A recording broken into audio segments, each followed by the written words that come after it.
శ్రీవారి భక్తులకు టెక్నాలజీ సహకారంతో సేవలందించేందుకు టీటీడీ అన్ని ఏర్పాట్లను చేస్తుంది. 27 కోట్ల రూపాయల వ్యయంతో వైకుంఠం క్యూ కాంప్లెక్స్ లో అధునాతనమైనటువంటి ఇంటిగ్రేటెడ్ కమాండ్ కంట్రోల్ సెంటర్ ని ఏర్పాటు చేసింది టీటీడీ. దీంతో భక్తులు క్యూ లైన్ లో ప్రవేశించినప్పటి నుంచి పర్యవేక్షించే సౌలభ్యం టీటీడీకి లభిస్తుంది. కలియుగ ప్రత్యక్ష దైవమైన శ్రీవారి దర్శనార్థం నిత్యం వేల సంఖ్యలో భక్తులు తిరుమలకు తరలివస్తుంటారు. స్వామివారి దర్శనార్థం విచ్చేసిన భక్తులను దర్శనానికి అనుమతించడానికి టీటీడీ 2 విధానాలు అమలు చేస్తోంది.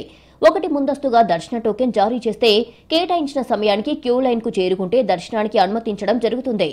రెండోది, దర్శన టోకెన్ లేకుండా నేరుగా వైకుంఠం క్యూ కాంప్లెక్స్ కి చేరుకుంటే వారిని దర్శనానికి అనుమతించడం జరుగుతుంది. ఈ 2 విధానాలలో భక్తులు వైకుంఠం క్యూ కాంప్లెక్స్ లోని కంపార్ట్మెంట్లలో వేచి ఉన్న తర్వాత దర్శనానికి అనుమతిస్తారు. గతంలో వైకుంఠం క్యూ కాంప్లెక్స్ లోని కంపార్ట్మెంట్లలో వేచి ఉండే భక్తులను మాన్యువల్ విధానంలో అనుమతించేవారు. మానవ తప్పిదాల కారణంగా కొన్ని కంపార్ట్మెంట్లలో భక్తులు వేచి ఉండే సమయం ఎక్కువగా ఉండేది. వారికి అందుతున్న సౌకర్యాలపై పెద్దగా పరిశీలన జరిగేది కాదు.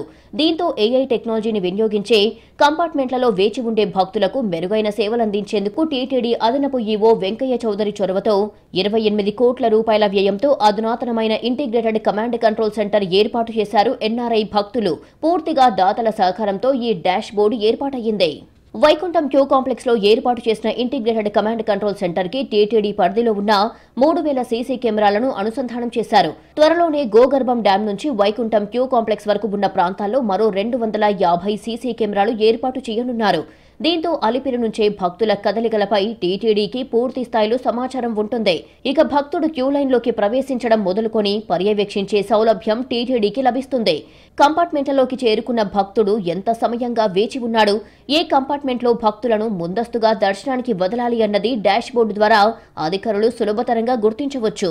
మొదటి 4 గంటల సమయం వేచి ఉన్న కంపార్ట్మెంట్లు ఎల్లో కలర్లో, 4 నుంచి 8 గంటలు వేచి ఉన్న కంపార్ట్మెంట్లకు ఆరెంజ్ కలర్, 8 గంటలు దాటిన కంపార్ట్మెంట్లు ఎరుపు రంగులోకి మానిటర్ పై కనిపిస్తాయి. దీంతో ఏ కంపార్ట్మెంట్ ని ముందుగా విడుదల చేయాలి అన్నది కంట్రోల్ సెంటర్ లో ఉన్న అధికారులు సులభతరంగా గుర్తించవచ్చు.